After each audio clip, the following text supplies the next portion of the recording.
Welcome back. My name is Cassie. I am a personal trainer and owner at Thrive Fitness, and today I am bringing you an upper body lift workout. For today's workout, you're just going to need an assortment of dumbbells from light to moderate to maybe something heavy, depending on where you are in your lifting journey.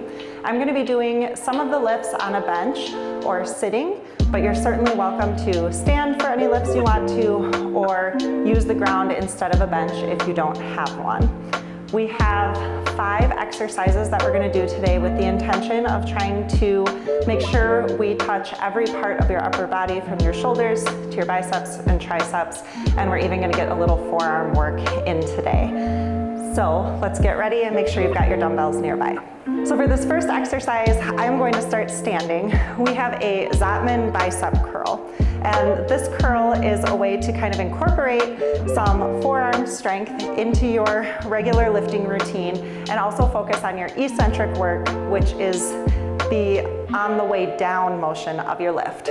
So this curl, we're starting with a regular bicep curl up toward the top. And then what you're going to do is rotate and flip those hands over so your palms are reaching for the floor and coming down nice and slow. You'll notice I'm on that little bit of an angle, and that's just kind of the natural way that your hands move, especially when you've got that rotation going through the elbow.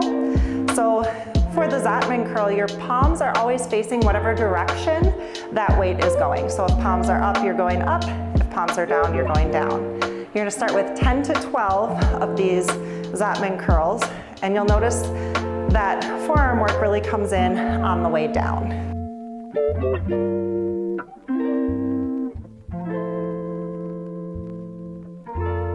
After you've done 3 sets of 10 to 12 repetitions of your Zottman curls, we're then going to move on to an Arnold Press. I'm going to do this Arnold Press seated today, but again, if you'd like to do it standing, that's completely fine. You'll need probably a medium set of weights. We're going to be pressing up overhead, so keeping that in mind. Starting with the backs of your hands facing out, so my palms will start facing me and they'll end facing the other direction. So this Arnold Press is you making a half circle with your arms as you're rotating up and pressing overhead. So here's what it's going to look like. You're opening up, flipping forward, pressing those arms up overhead, and then following that same pattern on the way down. The important thing about this is making sure you're getting really open with those arms before you press. So making sure you're making that big kind of circle motion with those arms. Again, what you'll do is about 10 to 12 repetitions based on what kind of weight you're lifting here today. And we've got 3 sets.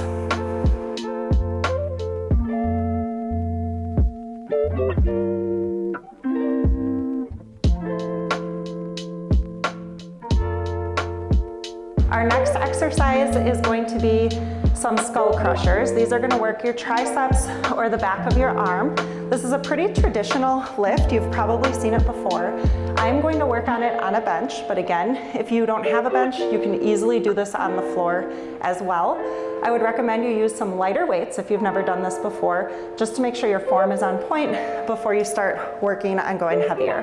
So you're going to start with laying back, either on the bench or on the floor. And your weights are going to be straight up from your shoulder. So we're going to have those weights straight overhead, and you're going to work on bending the elbow but not moving the upper part of your arm. So what we're doing is bending those elbows, bringing those weights to either side of your head, and then pushing straight back up. So what you're thinking about doing is not letting this part of your arm move at all as you come down and press back up. So you're going with both weights, working the backs of those arms. You've got 10 to 12 repetitions. You'll rest and repeat, so you've got 3 sets total in with these.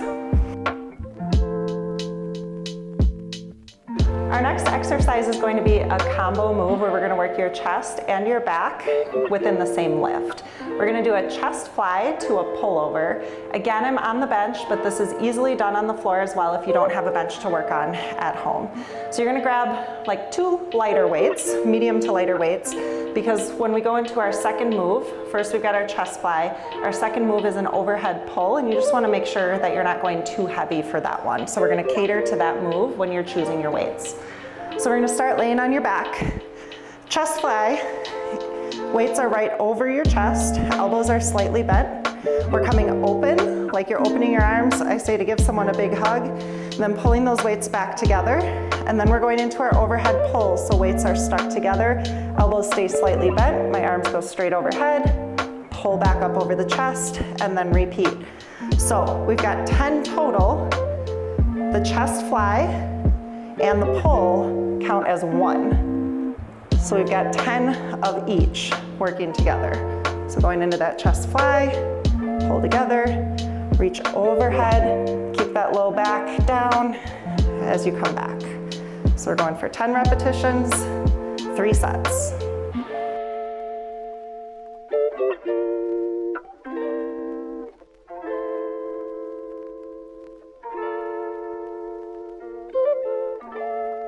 We're gonna finish up our upper body lift day on the floor.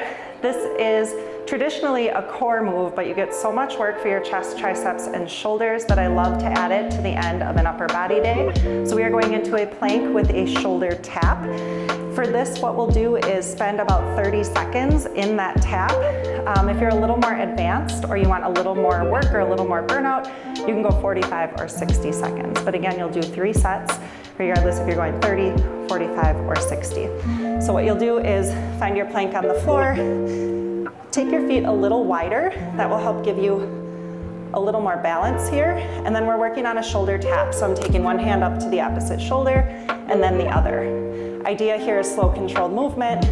Again, going for 30, 45, or 60 seconds, whatever you feel like you need at the end of this lift to really burn things out and finish it off.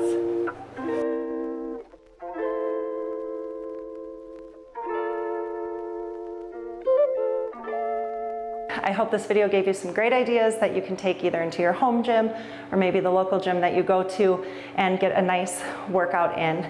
Thank you again for watching, and I'll look forward to seeing you in some future videos.